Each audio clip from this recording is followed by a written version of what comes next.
Boss Arjun ಭಾಗ 9 please ನಮ್ಮ ಚಾನಲ್‌ಗೆ ಸಬ್ಸ್ಕ್ರೈಬ್ ಆಗಿ ಮತ್ತೆ ಹೈಪ್ ಬಟನ್ನ ಅಮ್ಕೋದ್ರಿಂದ ತುಂಬ ಜನಕ್ಕೆ ಇದು ತಲುಪುತ್ತೆ. ದಯವಿಟ್ಟು ಅದೊಂದು ಸಹಾಯ ಮಾಡಿ. ಇಬ್ಬರು ಕಾರ್‌ನಿಂದ ಇಳಿದು ಕೆಫೆಯ ಒಳಗೆ ಹೋಗಿ ಒಂದು ಮೂಲೆಯ ಟೇಬಲ್ ಬಳಿ ಕುಳಿತುಕೊಳ್ತಾರೆ.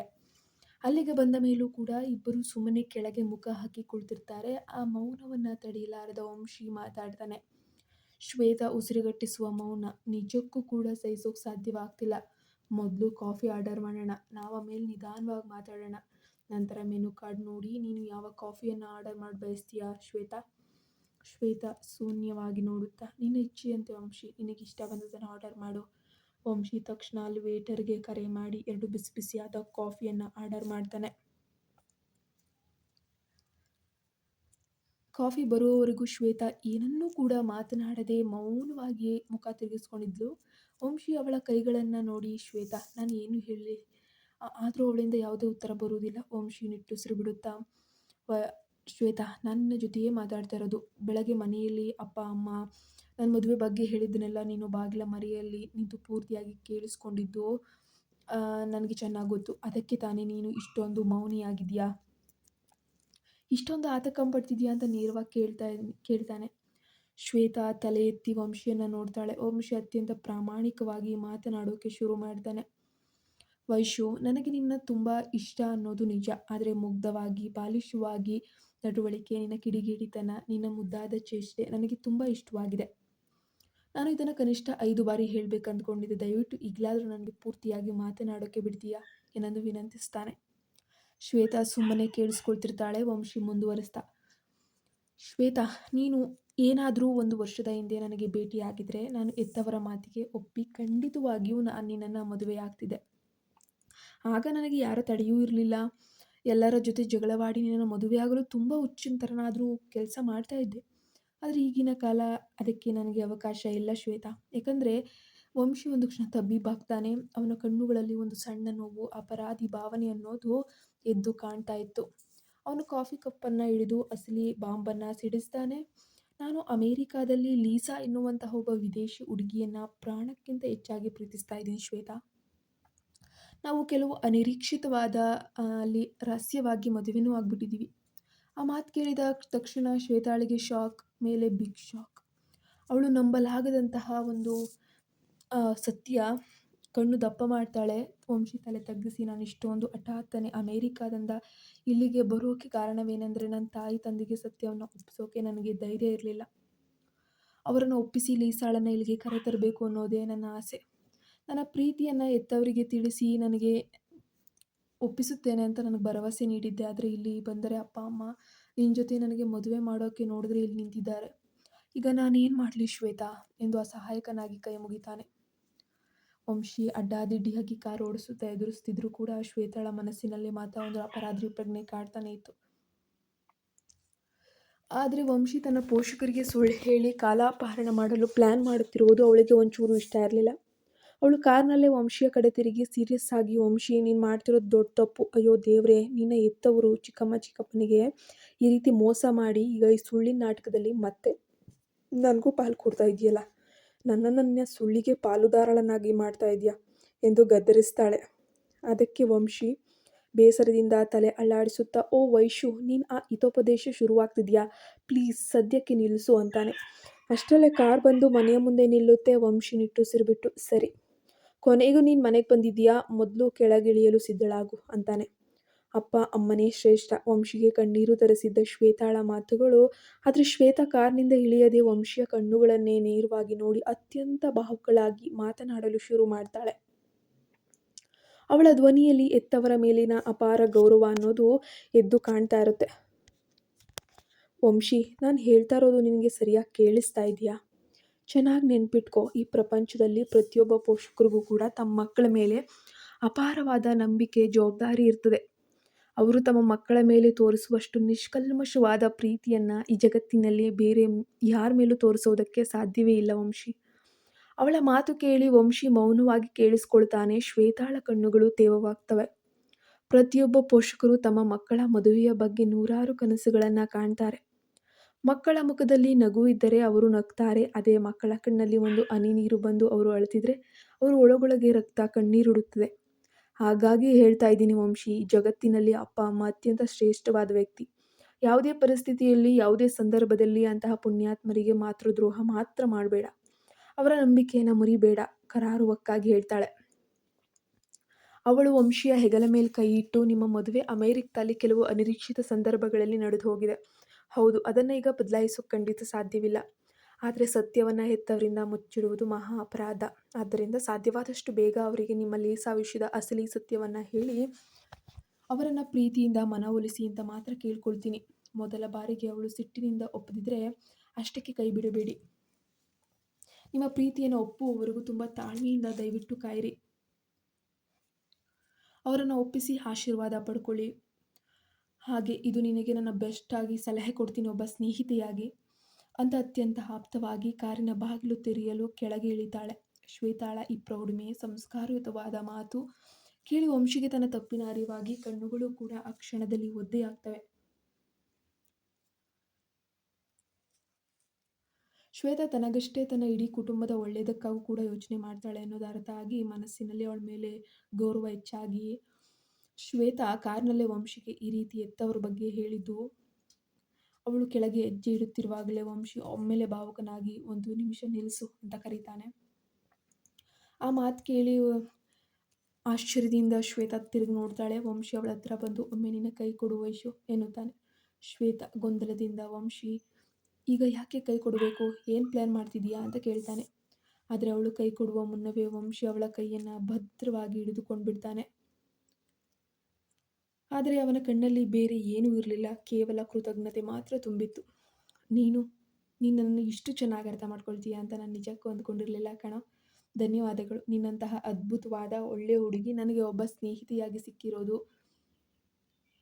ನಿನ್ನಂತಹ ಒಳ್ಳೆ ಹುಡುಗಿ ಮತ್ತು ಮದುವೆ ಆಗುವಂಥ ಭಾಗ್ಯ ಇನ್ಯಾರಿಗೆ ಸಿಕ್ಕಿದೆಯೋ ಅವರಂತೂ ನಿಜವಾಗ್ಲೂ ಹುಟ್ಟುವಾಗಲೇ ದೇವ್ರ ಹತ್ರ ಹಣೆ ಬರಹ ಬರೆಸ್ಕೊಂಡು ಬಂದಿದ್ದಾರೆ ಅನಿಸುತ್ತೆ. ಅಷ್ಟಕ್ಕೆ ನಿಲ್ಲಿಸಿದ ವಂಶಿ ದೀರ್ಘವಾಗಿ ನಿಟ್ಟುಸಿರು ಬಿಟ್ಟು, ಆದರೆ ಶ್ವೇತಾ, ಈ ಜನ್ಮದಲ್ಲಿ ನೀನಂತಹ ಚಿನ್ನದ ಹುಡುಗಿಯನ್ನು ಮಿಸ್ ಮಾಡ್ಕೊಳ್ತಿರೋದಕ್ಕೆ ನನಗೆ ಒಳಗೊಳಗೆ ತುಂಬ ಒಂದು ಬೇಜಾರಾಗ್ತಾ ಇದೆ. ಒಂದು ವೇಳೆ ನೀನು ಮತ್ತೆ ಹುಟ್ಟು ಬಂದರೆ ಆ ಜನ್ಮದ ಬದಲು ಮುಂದಿನ ಜನ್ಮದಲ್ಲಾದರೂ ಕೂಡ ನೀನೇ ನನಗೆ ಜೋಡಿಯಾಗಿ ಸಿಗಬೇಕು, ನೀನೇ ನನಗೆ ಪಕ್ಕ ಸರಿಯಾಗ್ತದೆ ಅಂತ ಹೇಳಿ ಸೀರಿಯಸ್ ಆಗಿ ಡೈಲಾಗ್ ಹೊಡಿಯೋಕ್ಕೆ ಶುರು ಮಾಡ್ತಾನೆ. ಕೈಯನ್ನು ಕೊಡುಕೊಂಡು ಶ್ವೇತಾ ನಕ್ಕು, ಏ ಡ್ರಾಮಾ ಕಿಂಗ್, ನಿನ್ನ ಸಿನಿಮಾ ನಾಟಕಗಳನ್ನು ದಯವಿಟ್ಟು ಸ್ವಲ್ಪ ನಿಲ್ಲಿಸ್ತೀಯಾ ಅಂತ ರೇಗಿಸ್ತಾ ತಲೆ ಅಳ್ಳಾಡಿಸಿ, ಇದು ನಾಟಕವಲ್ಲ ವಯೇಶು, ನನ್ನ ಮನಸ್ಸಿನಲ್ಲಿ ಆಳವಾದ ಸತ್ಯ ಎನ್ನುತ್ತಾನೆ ಶ್ವೇತಾ ನಗುತ್ತಾ. ಸರಿ, ಹುಷಾರಾಗಿ ಇರೋ ಸತ್ಯನ ಹೇಳು. ಮನೆಯಲ್ಲಿ ಏನು ಹೇಳುವವರೆಗೂ ನಿಮ್ಮ ತಾಯಿ ನಮ್ಮನ್ನು ನೋಡ್ತಾನೆ ಇರ್ತಾರೆ. ಅಷ್ಟೇ ಅಲ್ಲ, ಮದುವೆಗೆ ಅವರೇ ಒಂದು ಗಡುವನ್ನು ಕೂಡ ನಿಗದಿಪಡಿಸ್ತಾರೆ. ನೀನು ನೋಡಿದರೆ ಇಷ್ಟೊಂದು ಭಾವನಾತ್ಮಕವಾಗಿ ಡ್ರಾಮಾಗಳನ್ನ ಆಡ್ತಾ ಇದೆಯಾ.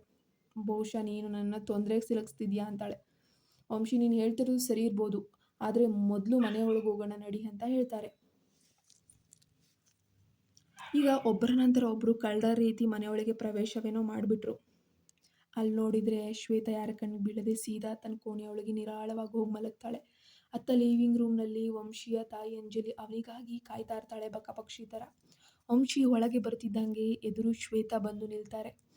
ನಿನ್ನ ಮದುವೆ ಪ್ರಸ್ತಾಪವನ್ನು ಒಪ್ಕೊಂಡ್ಲ ಶ್ವೇತಾ, ಅವಳ ಅಭಿಪ್ರಾಯ ಏನು ಅಂತ ನೇರವಾಗಿಯೇ ಪ್ರಶ್ನೆಯನ್ನು ಹಾಕ್ತಾಳೆ ತಾಯಿ ಸುಮತಿ. ಅಮ್ಮ, ನಿನಗೆ ಎಲ್ಲವೂ ತುಂಬ ಬೇಗ ಆಗ್ಬಿಡ್ಬೇಕಲ್ವಾ ಅಂತಾನೆ. ಅದಕ್ಕೆ ಅಂಜಲಿ ನಗುತ್ತಾ, ಬನ್ನಿ ಬುದ್ಧಿವಂತ, ನಾನು ಆತುರದಲ್ಲಿದ್ದೀನಿ ಅಂತ ನೀನು ಭಾವಿಸ್ತಿದ್ಯಾ? ನೀನು ಈಗ 26 ವರ್ಷದವನು ಕಣೋ, ನಿನಗೂ ಕೂಡ ಮದುವೆ ವಯಸ್ಸು. ಇಷ್ಟು ದಿನ ಕಾದಿದ್ದೇ ಹೆಚ್ಚು ವಂಶಿ, ನಿನಗೀಗ ಒಂದು ಮಗು ಇರಬೇಕಾಗಿತ್ತು. ಅಲ್ಲಮ್ಮ, ನೀನು ಮೊದಲು ಅವಳ ಹತ್ರ ಏನು ಹೇಳಿದ್ಯೋ ನನಗಂತೂ ಗೊತ್ತಿಲ್ಲ. ನನಗೆ ಇಷ್ಟೇ ಸಾಕಾ, ಇಷ್ಟು ಬೇಗ ಮದುವೆ ಸಮಯ ಹತ್ತಿರ ಬಂತು ಅಂತ ಅಂದ್ಕೊಂಡ್ರೆ ಹೇಗೆ? ಇನ್ನು ಅವಳಿಗೆ ನಾನು ಸಂಪೂರ್ಣವಾಗಿ ಇಷ್ಟವಾಗಲು ಸಾಧ್ಯವಾಗುತ್ತಿಲ್ಲ. ಯಾಕೆ ಅಂತ ನೀನು ಇನ್ನೂ ಯೋಚನೆ ಮಾಡಿದ್ಯಾ? ನಿನಗೆ ಅದ್ರ ಬಗ್ಗೆ ಏನಾದರೂ ಗೊತ್ತಾ? ಅಂಜಲಿ ಕಣ್ಣು ಕಿರಿದು ಮಾಡಿ, ಅಂದರೆ ಏನರ್ಥ, ಏನು ಮಾತಾಡ್ತಾ ಇದೆಯಾ? ವಂಶಿ ಪರಿಸ್ಥಿತಿಯನ್ನು ಮ್ಯಾನೇಜ್ ಮಾಡಲು, ಅಮ್ಮ ದಯವಿಟ್ಟು ನಿನ್ನ ಭಾವಿ ಸೊಸೆಗೆ ಇದರ ಬಗ್ಗೆ ಯೋಚಿಸಲು ಸ್ವಲ್ಪ ಸಮಯ ಕೊಡು. ನಾನು ಸದ್ಯಕ್ಕೆ ಅವಳೊಂದಿಗೆ ಈ ವಿಷಯದ ಬಗ್ಗೆ ಪದೇ ಮಾತನಾಡಲು ಹೋಗಬೇಡ. ಒಂದು ವೇಳೆ ಅವಳ ಹತ್ರ ಮಾತನಾಡಲು ಸಾಧ್ಯವಾಗದಿದ್ದರೆ ನಾನೇ ನಿಧಾನವಾಗಿ ಅವಳೊಂದಿಗೆ ಮಾತಾಡಿ ಒಪ್ಪಿಸ್ತೀನಿ ಎಂದು ಸುಳ್ಳಿನ ನಾಟಕವನ್ನು ಆಡಿ ಮ್ಯಾನೇಜ್ ಮಾಡ್ತಾ ಇದ್ದಾನೆ. ಅದಕ್ಕೆ ಅಂಜಲಿ ನಿಟ್ಟುಸಿರು ಬಿಟ್ಟು, ಸರಿನಪ್ಪ, ಹಾಗಾದರೆ ನೀನೇ ಸದ್ಯಕ್ಕೆ ಏನಾದರೂ ಮಾಡ್ಕೊ, ನಾನಂತೂ ಮಾತಾಡೋಕ್ಕೆ ಹೋಗೋದಿಲ್ಲ, ಆಯಿತು. ನಿನ್ನ ಅಂತಿಮ ಅಭಿಪ್ರಾಯ ಏನು ಎಂಬುದನ್ನು ಮರೆಯಬೇಡ ಅಂತ ಹೇಳಿ ಕಳಿಸ್ತಾಳೆ.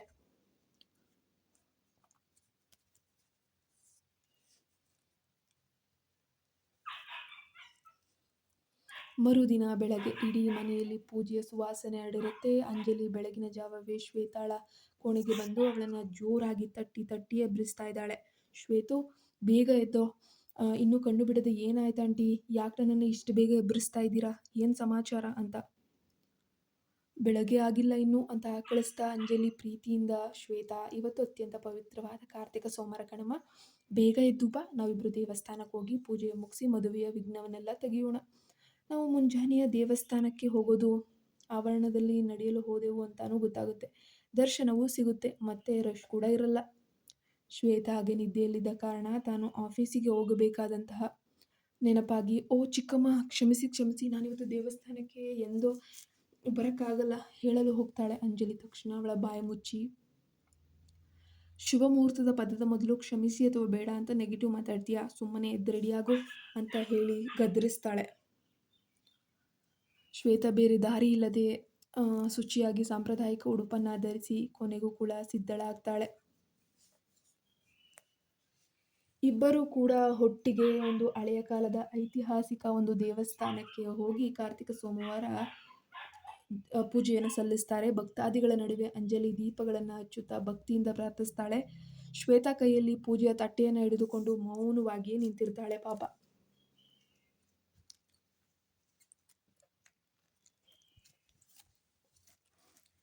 ಪಾಪ ಅರ್ಜುನನ ಬಗ್ಗೆನೇ ಆಲೋಚನೆ. ದೇವಸ್ಥಾನದ ಒಂದು ಬರುತ್ತಿದ್ದಂತೆ ಶ್ವೇತಾ ಗಾಬರಿಯಿಂದ ಗಡಿಯಾರ ನೋಡಿ, ಚಿಕ್ಕಮ್ಮ, ದೇವಸ್ಥಾನ ಪೂಜೆ ಮುಗಿಯುವಷ್ಟರಲ್ಲಿ ನನಗೆ ತುಂಬ ತಡ ಆಗುತ್ತೆ, ನಾನು ಇವತ್ತು ಕಡ್ಡಾಯವಾಗಿ ಆಫೀಸಿಗೆ ಹೋಗಲೇಬೇಕಾಗುತ್ತೆ, ದಯವಿಟ್ಟು ಮನೆಗೆ ಹೋದ ತಕ್ಷಣ ನನಗಾಗಿ ಬೇಗ ಟಿಫನ್ ತಯಾರಿಸ್ಬೋದಾ ಚಿಕ್ಕಮ್ಮ, ಪ್ಲೀಸ್ ಬೇಗ ನಡೀರಿ ಅಂತ ಅಲ್ಲೇ ಆತುರ ಪಡ್ತಾನೆ ಇರ್ತಾಳೆ. ಪಾಪ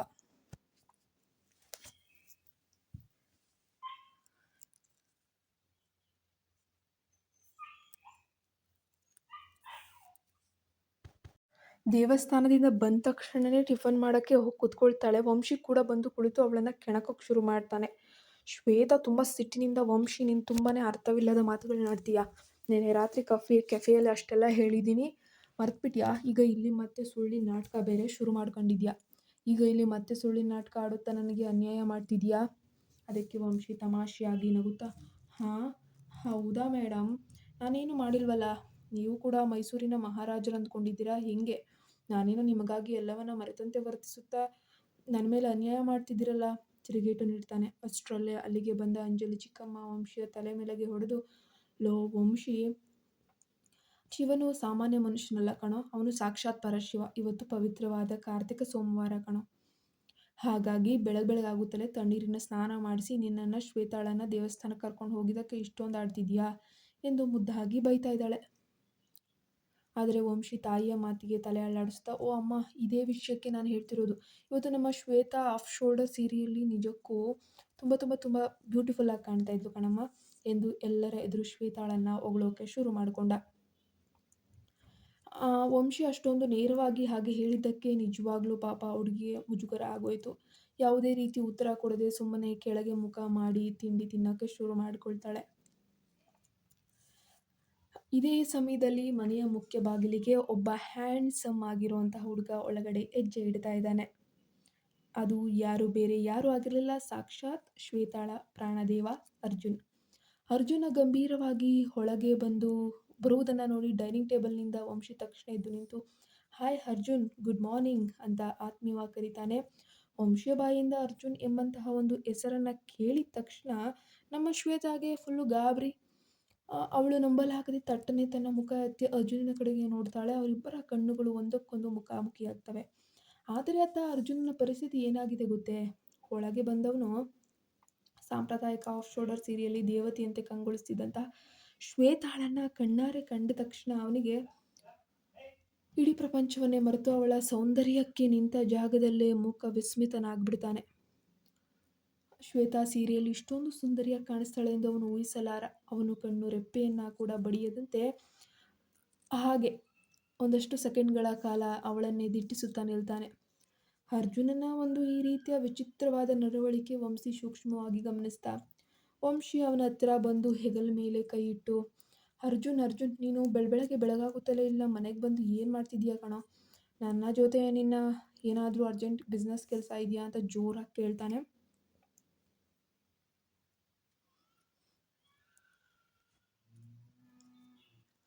ಅರ್ಜುನ್ ಇದ್ದಕ್ಕಿದ್ದಂತೆ ತನ್ನ ಕನಸಿನ ಲೋಕದಿಂದ ಅಸಲಿ ಲೋಕಕ್ಕೆ ವಾಪಸ್ ಬರ್ತಾನೆ. ಅವನು ಕಂಗಾಲಾಗಿ ತನ್ನ ಕೋಟನ್ನು ಸರಿಪಡಿಸ್ಕೊಳ್ಳುತ್ತಾ, ಹಾಂ, ಅದು ಅದು ವಂಶಿ, ಆಫೀಸ್ನ ಕೆಲವು ಮುಖ್ಯವಾದ ಕಾಗದಗಳ ಮೇಲೆ ತುರ್ತಾಗಿ ನಿನ್ನ ಸಹಿ ಹಾಕಬೇಕಾಗಿದೆ. ಹಾಗಾಗಿ ಅದಕ್ಕಾಗಿ ನಾನು ನೇರವಾಗಿ ಇಲ್ಲಿಗೆ ಬಂದುಬಿಟ್ಟಿದ್ದು ಅಂತ ಸುಳ್ಳು ಬೇರೆ ಹೇಳಿ ಮ್ಯಾನೇಜ್ ಮಾಡ್ತಾನೆ. ವಂಶಿ ನಗುತ್ತಾ, ಓ, ಅದಕ್ಕೆ ನೀನೇ ಬರಬೇಕಿತ್ತಾ? ಜಸ್ಟ್ ಒಂದು ಫೋನ್ ಕಾಲ್ ಮಾಡಿದರೆ ನಾನೇ ಆಫೀಸಿಗೆ ಬರ್ತಿದ್ನಲ್ಲಪ್ಪ, ಪರವಾಗಿಲ್ಲ ಬಿಡು ಅನ್ನುತ್ತಾ ಅರ್ಜುನ್ ಮನಸ್ಸಿನಲ್ಲೇ ಅಂದ್ಕೊಳ್ತಾನೆ. ಅಯ್ಯೋ ವಂಶಿ, ನಾನು ಬಂದದ್ದು ನಿನ್ನ ಸಹಿಗಾಗಿ ಅಲ್ಲ ಕಣೋ, ನಾನು ನಿಜವಾಗಿಯೂ ಬಂದಿದ್ದು ನನ್ನ ಶ್ವೇತಾಳನ್ನು ನೋಡಲು. ಅವಳು ಆಕ್ಸಿಡೆಂಟ್ ಆದಾಗಿನಿಂದ ಅವಳನ್ನು ನೋಡಿ ಇವತ್ತಿನ ಬರ್ತಿ 3 ದಿನಗಳಾಗಿದೆ. ಅವಳನ್ನು ನೋಡದೆ ನನ್ನ ಮನಸ್ಸು ಪಾಪ ಚಡಪಡಿಸ್ತಾನೇ ಇದೆ ಅಂತ ಅಂದ್ಕೊಳ್ತಾನೆ. ನೋವು ಕಡಿಮೆ ಆಗಿದೆಯಾ ಶ್ವೇತು? ವಂಶಿಯ ತಲೆಯಲ್ಲಿ ಹೂಡಿದ ಸಸ್ಪೆನ್ಸ್ ಹುಳ ಹೆಂಗಿತ್ತು ಗೊತ್ತಾ? ಅಷ್ಟರಲ್ಲೇ ಶ್ವೇತಾ ಎದ್ದು ನಿಂತು ಅತ್ಯಂತ ಮೃದುವಾದ ಧ್ವನಿಯಲ್ಲಿ, ಶುಭೋದಯ ಅರ್ಜುನ್ ಸರ್ ಅಂತ ಹೇಳ್ತಾಳೆ. ಆದರೆ ಅರ್ಜುನನಿಗೆ ಅವಳ ಮುಖದಿಂದ ತನ್ನ ಕಣ್ಣುಗಳನ್ನು ಒಂಚೂರೂ ಕೂಡ ತೆಗಿಯೋಕ್ಕಾಗೋದೇ ಇಲ್ಲ. ಒಳ್ಳೆ ದೇವತೆ ಥರ ಕಾಣ್ತಾ ಇದ್ಲು. ಅವನು ತನ್ನ ಸಣ್ಣ ಧ್ವನಿಯನ್ನು ಪೂರ್ತಿಯಾಗಿ ಸಣ್ಣಗೆ ಮಾಡಿ ಅವಳ ಕಣ್ಣುಗಳನ್ನೇ ನೋಡ್ತಾ, ಗುಡ್ ಮಾರ್ನಿಂಗ್ ಶ್ವೇತು, ಈಗ ನಿನ್ನ ಕೈ ನೋವೆಲ್ಲ ಸಂಪೂರ್ಣವಾಗಿ ಕಡಿಮೆಯಾಗಿದೆಯಾ ಶ್ವೇತು ಅಂತ ತುಂಬ ಹತ್ತಿರ ಬಂದು ಸಣ್ಣ ಧ್ವನಿಯಲ್ಲಿ ವಿಚಾರಿಸ್ತಾ ಇದ್ದಾನೆ. ಈ ಕೇರಿಂಗ್ ಮತ್ತು ಶ್ವೇತಾಳ ಕೆನ್ನೆಗಳು ನಾಚಿಕೆಯಿಂದ ಕೆಂಪಾಗುವಂಥದ್ದು, ಇದನ್ನೆಲ್ಲ ನೋಡುತ್ತಾ ನಿಧಾನವಾಗಿ ಡೈನಿಂಗ್ ಹಾಲಿಂದ ಕೆಳಗಿಳಿದು ಬರ್ತಾ ಇದ್ದಾನೆ ಅರ್ಜುನ್. ಶ್ವೇತಾ ಮುಜುಗರದಿಂದ ತಪ್ಪಿಸ್ಕೊಳ್ಳಲು ಅರ್ಜುನಿಗೆ, ಸರ್, ನೀವು ಈಗ ಕಚೇರಿಗೆ ಹೋಗ್ತಿದ್ದೀರಿ ಅಂತ ಕೇಳ್ತಾಳೆ. ಅರ್ಜುನ್ ತಲೆ ಅಲ್ಲಾಡಿಸಿ, ಹಾಂ, ಈಗಲೇ ಹೊರಡ್ತಾ ಇದ್ದೇನೆ ಶ್ವೇತಾ ಎನ್ನುತ್ತಾನೆ. ಶ್ವೇತಾ ತಕ್ಷಣ, ಸರಿ ಸರ್, ಹಾಗಾದರೆ ನಾನು ನಿಮ್ಮ ಜೊತೆನೇ ಬರ್ತೀನಿ, ತಡೀರಿ ಅಂತ ಹೇಳ್ತಾಳೆ. ನಾನು ಕೂಡ ಈಗಲೇ ಆಫೀಸಿಗೆ ಹೋಗ್ತಾ ಇದ್ದೇನೆ ಎನ್ನುತ್ತಾಳೆ. ನಂತರ ಅವಳು ತನ್ನ ಕೋಣೆಯ ಕಡೆಗೆ ಹೆಜ್ಜೆ ಹಾಕುತ್ತಾ, ತನ್ನ ಕೋಣೆಯಲ್ಲಿ ಕೆಲವೊಂದಷ್ಟು ಫೈಲ್ಸ್ಗಳನ್ನೆಲ್ಲ ತೊಗೊಂಡು ಬರ್ತೀನಿ ಅಂತ ಹೇಳಿ ಆತುರವಾಗಿ ತನ್ನ ಬೆಡ್ರೂಮ್ಗೆ ಹೊರಡ್ತಾಳೆ. ಅರ್ಜುನ್ ಮಾತ್ರ ಶ್ವೇತಾ ತನ್ನ ರೂಮಿಗೆ ಹೋಗುತ್ತಿರುವುದನ್ನು ಆ ದಿಕ್ಕಿನತ್ತಲೇ ಕಣ್ಣು ಅಲಗಾಡಿಸುತ್ತೆ ನೋಡುತ್ತಾ ನಿಂತಿರ್ತಾನೆ. ಇತ್ತ ವಂಶಿ ಮಾತ್ರ ಅರ್ಜುನನ ಪ್ರತಿಯೊಂದು ಮೂಮೆಂಟನ್ನು ಅದ್ದಿನ ಕಣ್ಣಿನಿಂದ ನೋಡ್ತಾ ಇರ್ತಾನೆ. ವಂಶಿ ಮನಸ್ಸಿನಲ್ಲೇ ಗಂಭೀರವಾಗಿ ಯೋಚಿಸ್ತಾನೆ, ಅಲ್ಲ, ಅರ್ಜುನ್ ಯಾಕೆ ಶ್ವೇತಾಳನ್ನು ಈ ರೀತಿ ಪ್ರಾಣ ಬಿಡುವಾಗ ನೋಡ್ತಾ ಇದ್ದಾನೆ? ಇವರಿಬ್ಬರ ನಡುವೆ ಖಂಡಿತವಾಗಿಯೂ ಏನೋ ಒಂದು ದೊಡ್ಡ ವಿಚಾರನೇ ಇದೆ. ಅರ್ಜುನ್ ಕೂಡ ಆ ದಿನ ಕೆಫೆಯಲ್ಲಿ ಶ್ವೇತಾ ಜೊತೆ ನಾನು ಮಾತಾಡ್ತಾ ಇದ್ದಾಗ ತುಂಬ ಎಮೋಷ್ನಲ್ ಆಗಿದ್ದ. ಆದರೆ ನನಗೂ ಅದರ ಅಸಲಿ ರಹಸ್ಯ ಏನು ಅಂತ ಇನ್ನೂ ಪೂರ್ತಿಯಾಗಿ ಗೊತ್ತಿಲ್ಲ. ಆದರೆ ಒಂದು ವಿಷಯ ಮಾತ್ರ ಸತ್ಯ, ಇವರಿಬ್ಬರ ಮಧ್ಯೆ ಇರೋ ಆ ಸೀಕ್ರೆಟ್ ಏನು ಅಂತ ನನಗೆ ತುಂಬ ಸೀರಿಯಸ್ ಆಗಿ ಇನ್ವೆಸ್ಟಿಗೇಟ್ ಮಾಡಿ ಖಚಿತವಾಗಿ ಕಂಡುಕೊಂಡೇ ಕೊಡ್ತೀನಿ ಅಂತ ಅವನು ಪ್ಲ್ಯಾನ್ ಮಾಡ್ತಾನೆ. ಅಷ್ಟರಲ್ಲಿ ವಂಶಿ ಅರ್ಜುನನ ಕೆಣಕಲು ಹತ್ತಿರ ಬರ್ತಾನೆ. ಅರ್ಜುನ್ ತಕ್ಷಣ ವಂಶಿಯ ಕಡೆ ತಿರುಗಿ ಸಣ್ಣದಾಗಿ ನಗುತ್ತಾ, ಹೇ ವಂಶಿ, ನನ್ನನ್ನು ಈ ತರಹ ಸಸ್ಪೆನ್ಸ್ ಆಗಿ ನೋಡಬೇಡ ಕಣೋ, ನನ್ನ ಈ ಲುಕ್ ನೋಡಿ ಅಲ್ಲಿ ನನ್ನ ಶ್ವೇತಾ ಶಾಕ್ ಆಗ್ತಾಳಷ್ಟೆ, ಆದರೆ ಇವತ್ತು ಅವಳು ನಿಜವಾಗಿಯೂ ತುಂಬ ಸುಂದರಿಯಾಗಿ ಕಾಣಿಸ್ತಾ ಇದ್ದಾಳೆ ಅಲ್ವಾ ಎಂದು ತನ್ನ ಒಳಮನಸ್ಸಿನ ಖುಷಿಯನ್ನು ತಡೆಯಲಾರದೆ ಹೇಳಿಬಿಡ್ತಾನೆ. ಇದ್ದಕ್ಕಿದ್ದಂತೆ ಅರ್ಜುನ್ ತಾನು ತುಂಬ ಉತ್ಸುಕನಾಗಿ ಎತ್ತವರ ಎದುರೇ ದೊಡ್ಡ ಸತ್ಯವನ್ನು ಬಾಯ್ಬಿಡಲು ಹೋಗ್ತಿದ್ದಾನೆ ಎಂದು ಅರಿವಾಗಿ ಗಾಬರಿಯಿಂದ, ಇಲ್ಲ ವಂಶಿ, ಅದು ಬಂದು ಅಂತ ಏನೋ ಹೇಳಲು ಹೋಗಿ ತಕ್ಷಣವೇ ಮಾತನ್ನು ನಿಲ್ಲಿಸಿಬಿಡ್ತಾನೆ. ಆದರೆ ಅರ್ಜುನನ ಮುಖದ ಭಾವನೆ ಮತ್ತು ಆತುರವನ್ನು ನೋಡಿದ ತಕ್ಷಣ ನಮ್ಮ ಸ್ಮಾರ್ಟ್ ಹುಡುಗ ವಂಶಿನೇ ಅಸಲಿ ಬಿಗ್ ಬಾಂಬ್ ಅರ್ಥ ಆಗಿಬಿಡುತ್ತೆ. ಅಂದರೆ ಅರ್ಜುನ್ ಬೇರೆ ಯಾರನ್ನೂ ಅಲ್ಲ, ಸಾಕ್ಷಾತ್ ನಮ್ಮ ಶ್ವೇತಾಳನ್ನೇ ಮನಸಾರೆಯಾಗಿ ಇಷ್ಟಪಡ್ತಾ ಇದ್ದಾನೆ, ಅವಳನ್ನು ಪ್ರಾಣಕ್ಕಿಂತ ಹೆಚ್ಚಾಗಿ ಪ್ರೀತಿಸ್ತಿದ್ದಾನೆ ಎಂಬ ಸತ್ಯ ಗೊತ್ತಾಗ್ಬಿಡುತ್ತೆ. ನೀವಿನ್ನು ನಮ್ಮ ಚಾನಲ್ಗೆ ಸಬ್ಸ್ಕ್ರೈಬ್ ಆಗಿಲ್ಲ ಅಂದರೆ ಕೂಡಲೇ ಸಬ್ಸ್ಕ್ರೈಬ್ ಆಗಿ, ಪಕ್ಕದಲ್ಲಿ ಕಾಣೋ ಬೆಲ್ ಐಕಾನ್ನ ಪ್ರೆಸ್ ಮಾಡಿ. ಪ್ಲೀಸ್ ಐಪ್ ಬಟನನ್ನು ಅಮ್ಕೋದನ್ನು ಮರಿಬೇಡಿ, ತುಂಬ ಜನಕ್ಕೆ ಶೇರ್ ಆಗುತ್ತೆ.